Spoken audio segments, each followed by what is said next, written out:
ధ్యానము ఏ సమయంలో చేస్తే ఎక్కువ ఫలితాలు వస్తాయి? అసలు ధ్యానం ఏ విధంగా చేయాలో మనం ఇప్పుడు తెలుసుకుందాం. ఇప్పుడు మనతో పాటు ప్రముఖ ఆధ్యాత్మికవేత్త, జ్యోతిష్య పండితులు శ్రీనివాసుల అనంతరామ శర్మ గారు మనతో పాటు ఉన్నారు.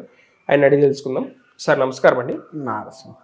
సార్ ఇప్పుడు ధ్యానం అనేది ఏ టైంలో చేస్తే ఎక్కువ ఫలితాలు వస్తాయి? అసలు ఎలా చేయాలి ధ్యానం అనేది? అసలు మనం ధ్యానం ఎందుకు చేస్తున్నాము అంటే మనలో ఉత్సాహాన్ని, ఏకాగ్రత పెంచుకోవటానికి చేస్తూ ఉంటాం, మానసికంగా ఎదగటానికి. ఇప్పుడు మనకు ఉన్న పరిస్థితుల్లో మానసిక ఆందోళనలు ఎక్కువగా ఉన్నాయి. అటు వ్యాపారాలు చేసుకునేవారు కావచ్చు, చదువుకున్న వారు కావచ్చు, లేకపోతే ఇతరత్ర వ్యవహారాలు, అన్ని రంగాల వారికి, అన్ని వృత్తుల వారికి కూడాను మానసిక ఒత్తిళ్ళు ఎక్కువగా ఉన్నాయి. అది వెనకటి నుంచి ఆ ఒత్తిళ్ళు ఆయా స్థాయి వాళ్ళకు వస్తూ ఉన్నాయి. ఏ వృత్తి చేసేటువంటి వారికి ఆ ఇబ్బందులు వస్తూ ఉన్నాయి. అందుకని మన పెద్దవాళ్ళు ఏం చేశారు అంటే ఈ ఒత్తిళ్ళు తగ్గించుకుంటూ భగవంతుణ్ణి చేరుకోవడానికి ఈ ధ్యానం సమయాన్ని కొంత చెప్పి ఉన్నారు మనకి. అది ప్రాతకాలాన్ని 4 గంటల సమయం, బ్రాహ్మీ ముహూర్త సమయం అని చెప్తాము. మనకు ఆ బ్రాహ్మీ ముహూర్త సమయంలో అంటే 4, 4:30, మహా అంటే 5, అంటే 4 నుంచి 5 వరకు నువ్వు ఎప్పుడు ధ్యానం చేసినా నీకు ఇతరత్ర ఆలోచనలు ఉండవు.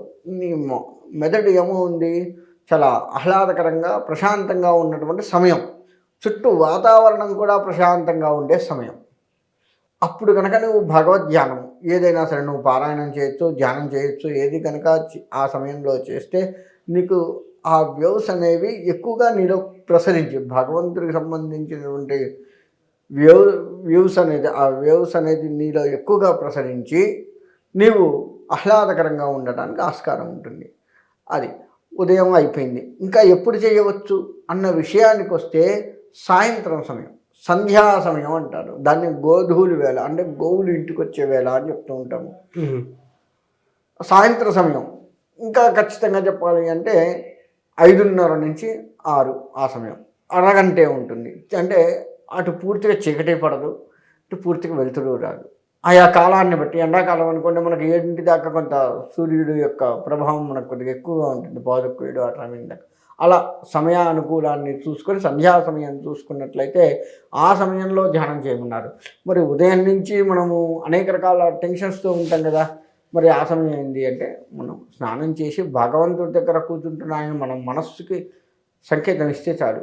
మన మనస్సు అది అనుకోకుండా మనకి ఒక కొత్త ప్రేరేపణ ఆ సమయంలో ఇస్తూ ఉంటుంది. ఎందుకు అలాగా అంటే ఆ సంధ్యా సమయం అనేది 2 రకాలుగా చెప్పబడుతుంది. ఒకటి, శివుడు ఆనందంతో నాట్యం చేస్తున్న సమయం సాయంత్రం సమయం. అలాగే విష్ణు నారసింహస్వామి వారు శత్రువుని చీల్చిన సమయం, ఆయన చీల్చి పేగులు మెల్ల వేసుకొని ఉన్నటువంటి సమయం నరసింహస్వామి వారు చేసిన పని.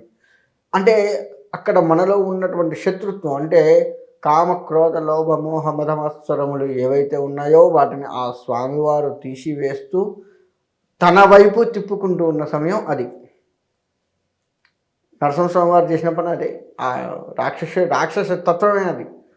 ఈ కామక్రోధ హర్షట్ వర్గాలు మొత్తం నిండి ఉండటమే రాక్షస తత్వం. అటువంటి ఆ తత్వాన్ని తీసివేశాడు స్వామి. తీసి ఆ యొక్క రాక్షసుని తనలో ఐక్యం చేసుకున్నాడు. అలానే మనం ఆ సమయంలో ధ్యానం చేసినట్లయితే మనలో ఉన్న ఈ రాక్షస గుణాలు ఏవైతే ఉన్నాయో అవి తీసివేసిన స్థానంలో స్వామివారు ఆధ్యాత్మికత నింపి తన వైపు తిప్పుకుంటూ ఉంటాడు, ఆయన మార్గంలో తిప్పుకుంటూ ఉంటాడు. ఒకటి. మరి శివుడు ఆనందం చేస్తున్న సమయం, నాట్యం చేస్తున్నాడు ఆనందంగా. అంటే మనము కూడా మన జీవితం ఆనందభరితముగా ఉంచుకునే సమయం ఆ సమయం. కాబట్టి ఉదయము, సాయంత్రము ఈ 2 సమయాలు మనకి ధ్యానం చేయడానికి అత్యంత అనుకూలమైన సమయము. మిగతా సమయాలు మొత్తం కూడా రాక్షస సమయాలుగా చెప్తూ ఉంటారు. ఈ రెండింటిని మాత్రం అలా చెప్పము, బ్రాహ్మీ ముహూర్తంగా చెప్తూ ఉంటాము, సంధ్యా సమయం, అందుకే దీన్ని గోధుమ వేళ అని చెప్తూ ఉంటాము. ఇలా 2 సమయాలని ఒక ప్రత్యేకమైన పేర్లతో మనం చెప్పడం జరిగింది. కాబట్టి ఆ సమయంలో చేస్తే మనకి ఎక్కువ ఫలితం వచ్చి భగవత్ అనుగ్రహం కలిగే అవకాశం ఉంటుంది. ఇంకొకటి, ఈ ధ్యానం ఎక్కడ చేస్తే మంచిది అంటారు? అంటే ఇప్పుడు అంతకుముందు అంటే పూర్వం అంటే అడవుల్లో వెళ్ళి చేసేవాళ్ళు, పాసిబిలిటీ లేదు, ఇంట్లోనే ఉండి చేయాలి. ఒకవేళ ఇంట్లో వాళ్ళకి డాబా లేకపోతే ఏంటి పరిస్థితి? ఇంట్లో కూర్చొని చేయాలా, ఎక్కడ కూర్చొని చేయాలి? ఇక్కడ పూర్వకాలం అన్నావు కదా నువ్వు. పూర్వకాలంలో అడవుల్లో అసలు వాళ్ళు ఉండడమే అడవుల్లో ఉన్నారు. అవును. అడవి మధ్యలో ఇల్లులు ఉన్నాయి అవును కదా. వెనకటి నుంచి లెక్కేసుకుంటే ఇప్పటికీ అన్ని మొత్తం కూడా అడుగులే. ఇప్పటికీ మనం శ్రీశైలం వెళ్ళండి. అవును. శ్రీశైలం వీలుంటే కార్లలో కాకుండా బండి మీద వెళ్ళే ఇది చూడండి, మనకి ఎంత ప్రశాంతంగా ఆ యొక్క ప్రయాణం సాగుతుందో. అడవి అంటే ఏంటంటే ప్రశాంతత ఒకటి. ఇప్పటికీ అక్కడ చాలామంది ఇల్లు కట్టుకొని ఉన్నారు. ఈ మధ్యకాలంలో అక్కడికి ఏదో పులి వచ్చింది చేసింది అని కూడా కొంచెం హల్చల్ అయింది. సరే ఏదన్నా అలా అడవిలో ఇప్పటికీ ఇళ్ళు ఉన్నాయి. వెనకటి నుంచి లెక్కేసుకుని ఇప్పటికీ ఉన్నాయి. ఆటవికులు చాలామంది అడవుల్లో ఉంటారు. అడవి అంటే ఏంటంటే మొత్తం వదిలిపెట్టి ప్రశాంతమైనది అని అర్థం. అటువంటి స్థానం. అందుకే మనకి క్రూరముగాలు అవన్నీ ఉంటాయి కదా. ఉంటాయి కాదు, వాటి వల్ల అంత డేంజర్ ఏం లేదు. ఉండదు. ఎట్లా ఉండదు అంటే నువ్వు ఆధ్యాత్మికంగా ఉన్నవాడికి భగవంతుడు తోడై ఉంటాడు. మీరు ఎక్కడ ఏదన్నా తీసుకోండి, ప్రహ్లాదునే తీసుకుందాం, ఆయన ఎంతో హింసించాడు, మరి భగవంతుడు తోడలేడా? మార్కండేయుడిని తీసుకుందాం, అడవుల్లోకి వెళ్ళి తపస్సు చేసుకున్నాడు, లేడా? మరి శబరి ఉంది, అడవిలోనే జీవించింది, ఆమెకు తోడలేడా? భగవంతుడి యొక్క దృష్టి మన వైపు ఉంటుంది, కానీ మనమే భగవంతుడి వైపు దృష్టి పెట్టట్లేదు. అలా పెట్టినట్టయితే ఈ ఇబ్బందులు రావు మనకి. ఒకటి. రెండోది, మనకి ఇప్పుడు అయ్యప్ప తీసుకున్న అడవి ప్రాంతంలోనే మన ప్రయాణం. మరి ఎంతమంది క్రూర మృగాలకి ఇదైనారు? ఎవరికి ఏం కాలేదు. క్రూర మృగాల రీత్యా అయ్యప్పలకి ఏం కావట్లేదు. ఇతరత్రా కారణాల వల్ల వాళ్ళకి ఏమన్నా అయితే అవి ఉండొచ్చేమో, కానీ క్రూర మృగాల రీత్యా ఏం కావట్లేదు. ఇలా అడవి అనేది అది. మరి ఇప్పుడు మనకి అడవి అనేది లేదు అనుకుందాము. లేనప్పుడు మనకి శ్రీశైలము, తిరుపతి, కాళహస్తి, మహానంది ఇటువంటి మహాక్షేత్రాలు చాలా ఉన్నాయి. అవును కదా. శ్రీరంగం, వైష్ణవ దేవాలయాలు లెక్కేసుకుంటాము, శ్రీరంగము, పంచనారసింహాలు, నవనారసింహాలు, ఇలా క్షేత్రాలు చాలా ఉన్నాయి. అటువంటి క్షేత్రాలకు వెళితే ఫలితం ఎక్కువగా వస్తుంది. ఎంత ఫలితం అంటే ఆయా క్షేత్రాన్ని బట్టి ఉంటుంది. ఉదాహరణకు శ్రీశైలం తీసుకుందాం. అక్కడ ఏ దేవతా మంత్రం అన్నా చెయ్యి, ఓం నమో నారాయణాయ అనుకో, లేకపోతే మనకు గురు ఉపదేశం ఉన్నటువంటి మంత్రాన్ని చేసుకో, లేదంటే ఓం నమ శివాయ అనుకో, ఏదన్నా అనుకోండి. ఒక్కసారే ఓం నమ శివాయ అంటే 1000 సార్లు ఓం నమ శివాయ అన్న దాంతో సమానమైన ఫలితాన్ని భగవంతుడు ఇస్తాడు. అంటే ఆ క్షేత్ర మహత్యం అది. మరి అటువంటి క్షేత్రాలలో చేసుకోవడం ఇంకా మంచిది.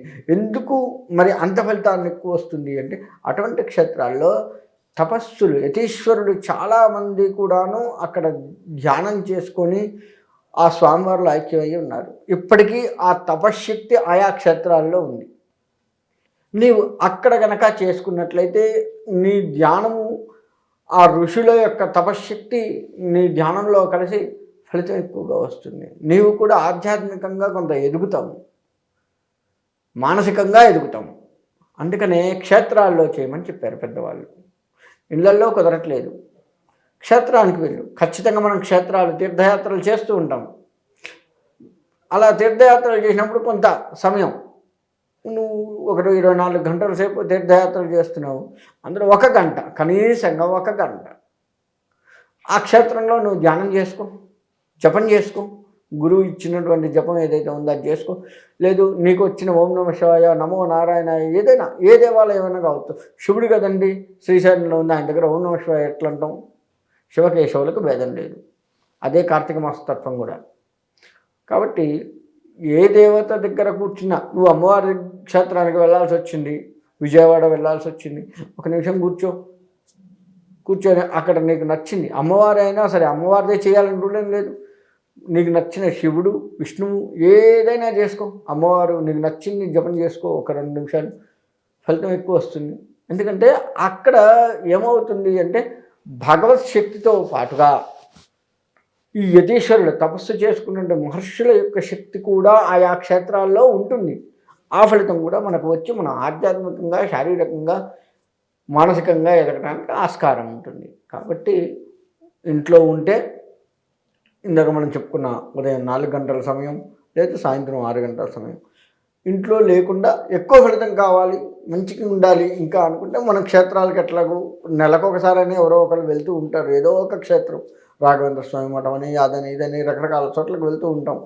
ఎక్కడికి వెళ్ళినా కూర్చో, 1 గంట కేటాయించు జపానికి చాలు. అది కూడా సాంప్రదాయ దుస్తులతో, అది కూడా మళ్ళీ అది ప్రతిసారి నేను చెప్తున్నాను సాంప్రదాయ దుస్తులు అని, అదే మంచిది. ఎందుకు సాంప్రదాయ దుస్తులు అంటున్నామంటే, ఉదాహరణకు చొక్కా వేసుకున్నాము, ఇక్కడ కొంత కట్ చేసి అతుకు పెట్టాడు, ఇక్కడ కొంత కట్ చేసి అతుకు పెట్టాడు, ఇక్కడ కొంత కట్ చేసి, అంటే అన్ని రకాలుగా చించి అతుకు పెట్టి తయారు చేసింది. ఈ పంచె అట్లా ఉండదు, ఒకటే ఉంటుంది, ఎక్కడా కూడా అతుకులు ఉండవు దీంట్లో. అలా మన జీవితం కూడా ఎక్కడా కూడా ఒడిదుడుకులు లేకుండా సాఫీగా సాగాలి అని సాంప్రదాయం అయిన దుస్తులతో ఉన్నట్లయితే మన ఆధ్యాత్మికత పెరిగి ఆ విధంగా ఉండే అవకాశం ఉంటుంది. కాబట్టి ఆధ్యాత్మికత పెరగాలి అన్నా చేయాలి అన్నా సాంప్రదాయ దుస్తులు తప్పనిసరి. మనం ఇప్పుడు చెప్పుకున్న ఏ క్షేత్రమైనా సరే వెళ్ళి చేసుకున్నట్లయితే ఫలితం ఎక్కువగా ఉంటుంది. కాబట్టి ఆ విధంగా చేస్తే సరిపోతుంది. ఓకే, చూశారు కదండి, ధ్యానం అనేది దేవాలయాల్లో చేస్తే ఇంకా మంచిది. నెక్స్ట్ లేదా ఉదయం బ్రాహ్మీ ముహూర్తంలో, ఇంకా మన అసుర సంధ్య వేళ అని చెప్పేసి చెప్తారు కదా, ఆ టైంలో ఏమి తినకూడదు చేయకూడదు అని చెప్పి అందరికీ తెలుసు. ఆ సమయంలో చేస్తే కూడా ఇంకా మంచిది. ఇలాంటి మరిన్ని వీడియోస్ కోసం చూస్తూనే ఉండండి. Thank you for watching.